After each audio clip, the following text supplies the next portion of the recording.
Good afternoon, everybody. This is video 3 of an ongoing series. I am breaking down several of the concepts from the book that we just launched, The Ultimate ChatGPT Guide for Real Estate Agents. Now, I'm doing this because they say give your best content out for free, and I want to make sure that you guys as real estate agents have access to all of these. If you would like to pick up a PDF copy of this, we're going to publish it like our best workflow secrets, but ChatGPT is changing so often. I felt like it was better if I could update it manually and give you guys a PDF file. So you can do that. I will throw the link in the description below, but you can go to workflowsecrets.info/WFS GPT guide, and you can gain access. It's $39, and you'll have ongoing access. Every time I make a revision, you'll get access to that. It's really the best way that you can support us,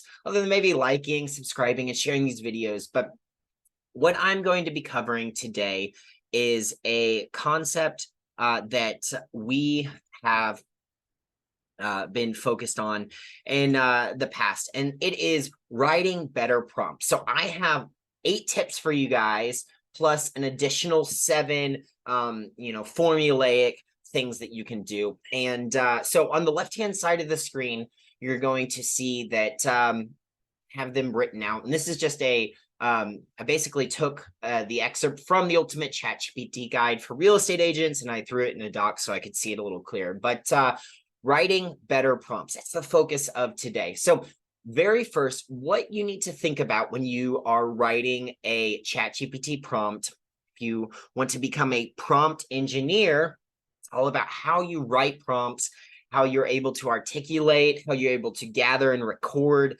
the prompts that you're creating and writing. But in any case, you need to be specific. So you clearly define the focus of each of the prompts, and that's going to help provide precision so that you can have details that are going to help you reach those goals. Now, once you do that, you can oftentimes start providing ChatGPT with examples. So if you are asking ChatGPT to do something very specific, and you're not quite sure if ChatGPT is going to be able to understand and absorb the information and give you out the right response, it's going to generate something, but it's probably not what we're looking for. That's where providing an example would be. So that might look like I am looking to make a pasta dish tonight. An example of this would be a chicken Alfredo pasta, something like that. Now, obviously, maybe real estate and chicken Alfredo pasta, not the same thing, but you kind of understand. Providing examples, that helps ChatGPT go, oh, I see what you're looking to do. I can do that exact same thing. And it'll go, oh, well, have you tried a shrimp scampi pasta? My mom makes a really great one, but that would be how you could help ChatGPT, how you can make better prompts. Now, the third thing that you can do is use actionable language. Now, what does that mean? Well, that is basically what it means is employ things like verbs that inspire action. So things that are going to inform ChatGPT. It's a language learning model. And so when you use things like verbs, it's going to go, oh, I see what you're looking to do. So it's going to help prompt the agent to think, we are the agent, the writer, to think about implementing ideas in their work. So action-oriented language motivates them to take particular steps towards their goals. So what does that mean? It means that when we are using things like verbs in our prompts, it's going to help us understand what we are trying to accomplish using ChatGPT, and it's going to help ChatGPT out as it's trying to help us, right? So the fourth thing that you can do is be relevant. So ensure each prompt is relevant to the current state of the real estate market and the industry trends. Now, this is a really important one for us as real estate agents. If we start asking ChatGPT questions about how to fax documents, how relevant is that to the current market versus maybe asking ChatGPT about how to send a PDF guide. That's maybe kind of a weird example, but you kind of understand. You want to make sure that we are asking relevant questions, something that ChatGPT is actually going to have a lot of information on. Now, I would wager ChatGPT could, in fact, give you a little bit of advice on how to fax something over. I personally have only ever seen a fax machine used. Maybe I used it as a child.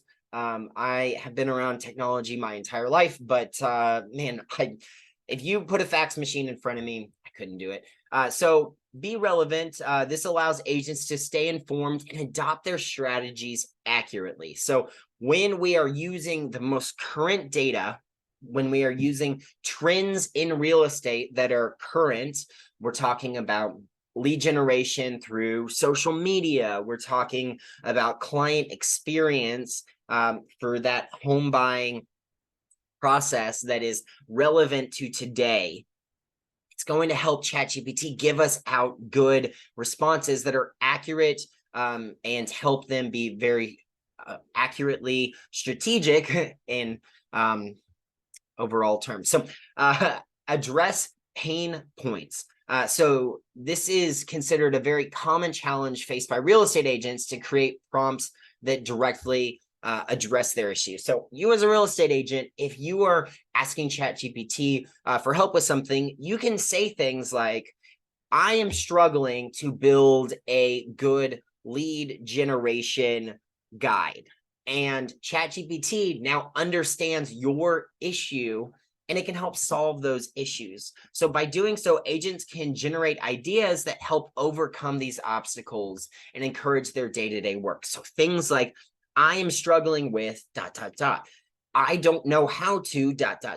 These are all ways that we can address those pain points. And if you find yourself frustrated with something in your business, maybe write that down. Maybe circle back to ChatGPT and it can help you overcome that. That's one of the things that I love about ChatGPT the most. I shared this example on TikTok, but several weeks ago, my girlfriend was coming for the weekend, and I like to build out an itinerary. She lives about 3 hours away, so I like to build out an itinerary of what we're going to do, what we're going to eat, both because I like to live a very structured life, but also I wanted to make sure that she kind of understood what she needed to pack and what to expect of the weekend together. And so I took the menu and I plugged it into ChatGPT.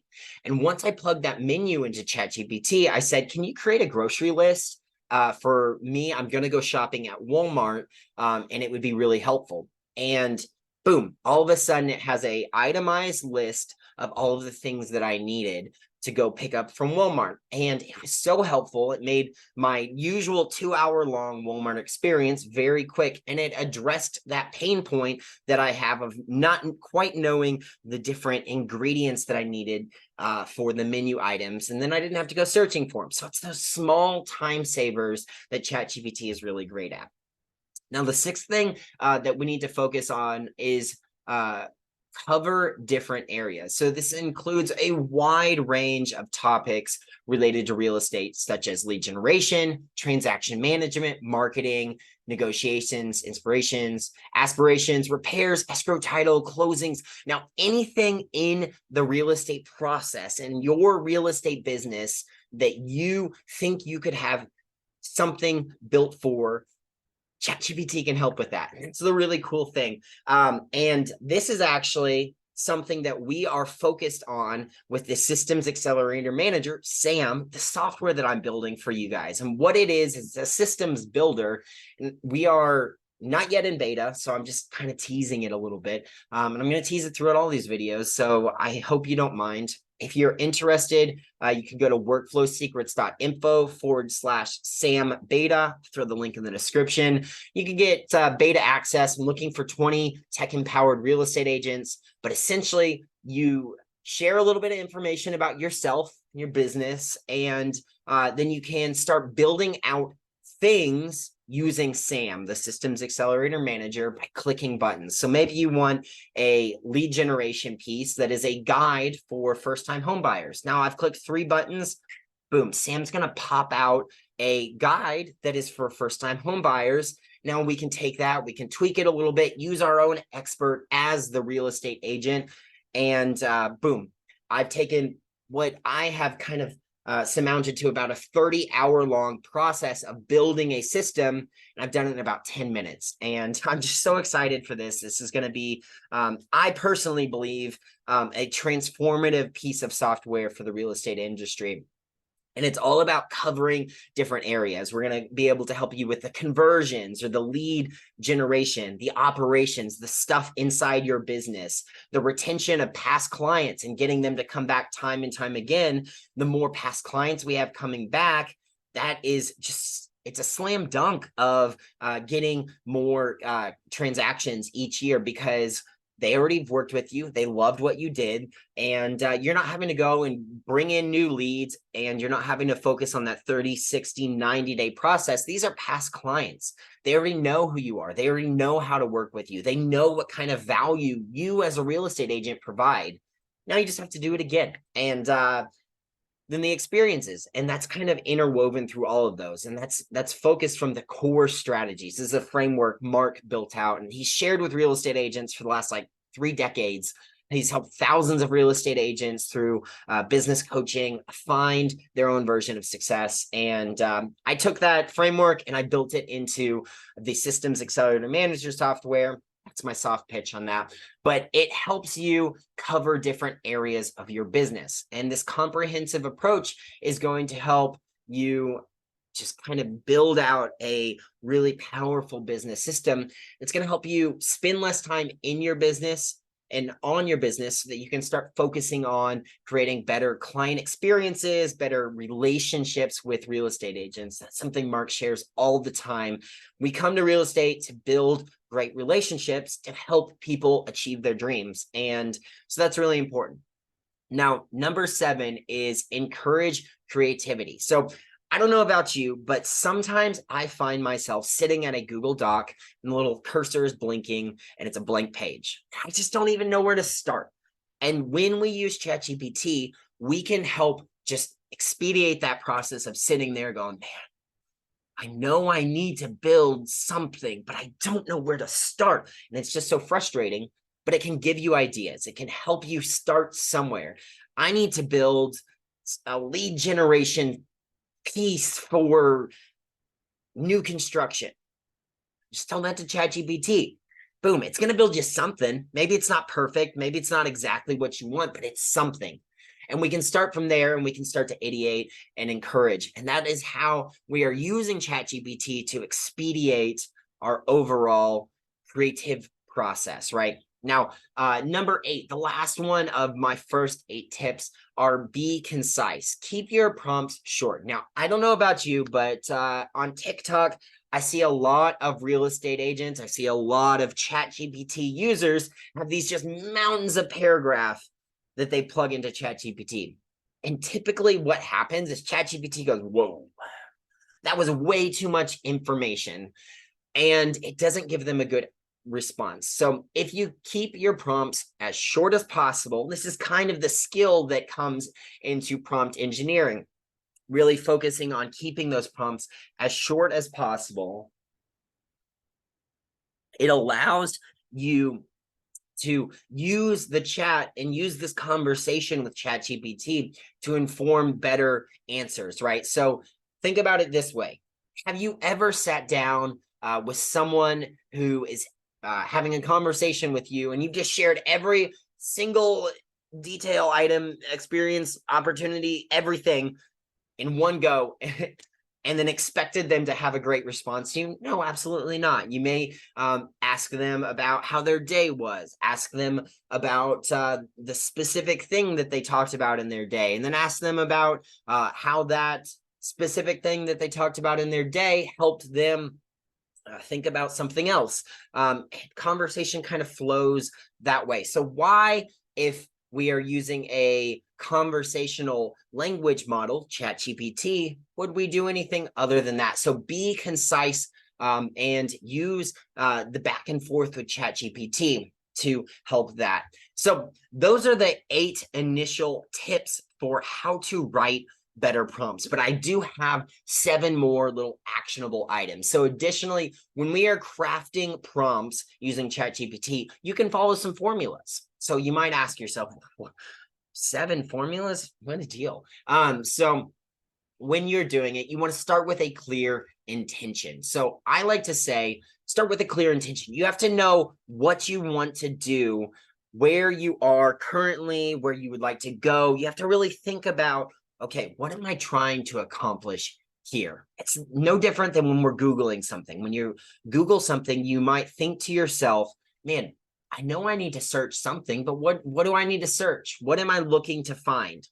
That clear intention that is going to help you have a specific outcome or result. And the more precise and focused your intention, the better off that prompt is going to be.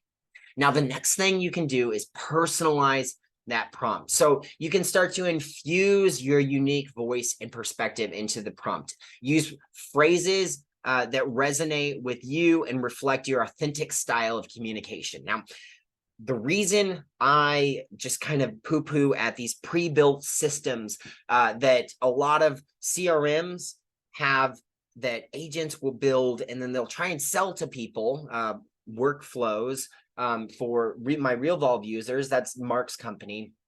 They go in and they have these great systems of doing business that work really well for them. And then they go and they're like, hey, I had 100+ transactions this year using this system. You should buy it. And they like make a passive income off of this. Well, those systems never quite work the same for you as they did for the original person. And you might ask yourself, well, why is that? It's because it's not in your voice. It's not your process. It's not your market. It's not your people. And it's probably not even your area of focus. So you're using someone else's words, systems, processes, and market, and you're trying to expect the same results.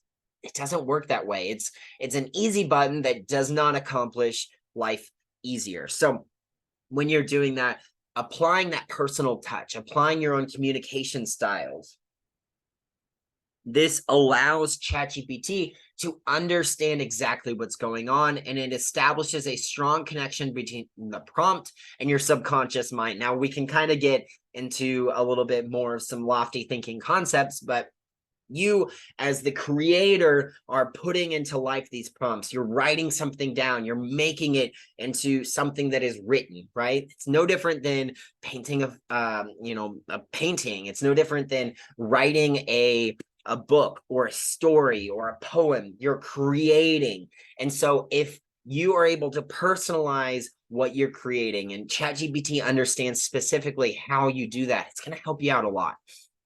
Now, the next thing is use positive language. I want you guys to frame the prompt positively to inspire and motivate yourself, right? I know that there is a lot of negativity out in the world, from the news that we consume to the social media that we consume. There is a emphasis on putting you into that fear state.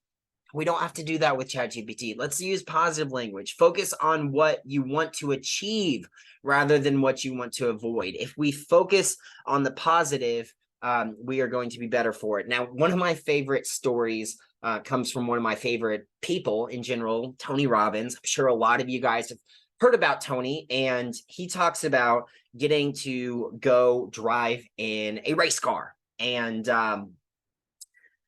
when he was in this race car, the thing that they encouraged him to do was if he starts to skid out, he actually needed to turn into the direction of the skid. And the reason for this is if you start looking at the wall and the thing that you're headed towards, you're going to go that way, right? Maybe you've experienced this in traffic. You look over to see if you can merge to the right place and your car kind of drifts, right? It's that same concept. So if we focus on positive is the direction we will head.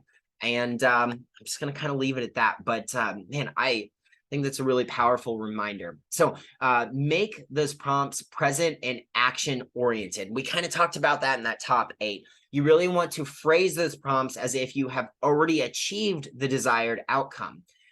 ChatGPT doesn't understand anything other than what you give it and the different just things that you plug into it. So when we phrase prompts as if we've already achieved it, it's going to go, oh, okay, well, I'm just helping this person, the author, with something that they've already achieved. So you can use present tense and active verbs to create a sense of immediacy and empowerment. Again, this is focusing on taking your subconscious mind and kind of attuning ChatGPT when you're creating with it.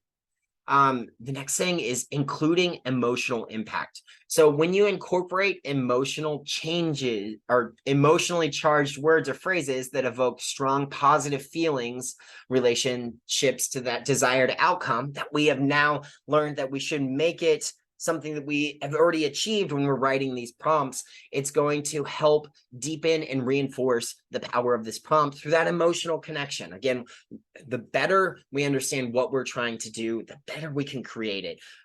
When the master artisans of the day, and this is a little backstory, I have an undergraduate degree in graphic design, which means I had to take a lot of art classes. And art history was just like the bane of my entire existence. I got a just barely passing grade because they had all these pieces of art that you would have to memorize by just looking at it and go, oh, it's titled by this, it's painted by this person, it was commissioned then, and it was finished then. So much data, right? And that's just not something that I'm good at. But one of the really cool things that I learned is when these sculptors would sit down and they would stare at this big marble block, they would start to think about what it could become. And then they would start to chip away all the outsides until it became that, right? And I just think that that's really cool because it's that emotional connection to that piece that is unrefined that they are currently building. They're discovering what's inside the marble block rather than just creating it. And maybe that makes sense to you, maybe it doesn't, but it as an artist made sense to me. I was like, oh yeah, that checks out. Yeah. So number 6 is kind of circling back again. Keep it concise and specific. We want to make sure that we are being very precise with these prompts. And this is the skill that is prompt engineering, is how do I articulate what I'm trying to do in a way that ChatGPT understands it and that it's not just paragraphs of text. So you want to maintain clarity by making the prompt concise and specific. You want to avoid vagueness and ambiguity or things that are kind of run off or trailing. Most of my videos are probably vague and ambiguous at times, and I do apologize for that. But a precise prompt focuses your subconscious when you're being very pointed with what am I trying to do? What am I trying to achieve? How is this positively going to help me? That helps shift that mindset, and we can frame it better. And then you can repeat and reinforce. So consistently repeat the prompt to yourself. Think about it multiple ways, multiple days, and as your day goes on. And maybe, it's kind of like shower thoughts. If you think about a shower thought after you hop out of the shower, you might even start to refine an idea that can then help you in your real life. And that is number 7. So that is a little bit of a quick tips on some different things that you can do as a real estate agent to help become a good prompt engineer, create better prompts. And that's kind of what I've got. Now, the next video, we're going to talk about tuning your ChatGPT and how to do that. What is that? Man, I'm just so grateful. Hopefully you gained something out of this video. Let me know in the comments what your favorite tip is. Maybe like, subscribe, share this with someone. And if you're interested in getting a copy of the Ultimate ChatGPT Guidebook for real estate agents, that link is down below. It's $39. And that is the best way that you can help us over here at Workflow Secrets. I'm trying my best to just give you guys as much information as possible and do it free. Obviously, I'm going to try and cover pretty well all of the different pieces in the Ultimate Guide. It's 148 pages so far. And so this is going to be a pretty long series. But I hope you're having a really great day. And we're going to learn a little bit more about tuning your ChatGPT next. So I will see you there.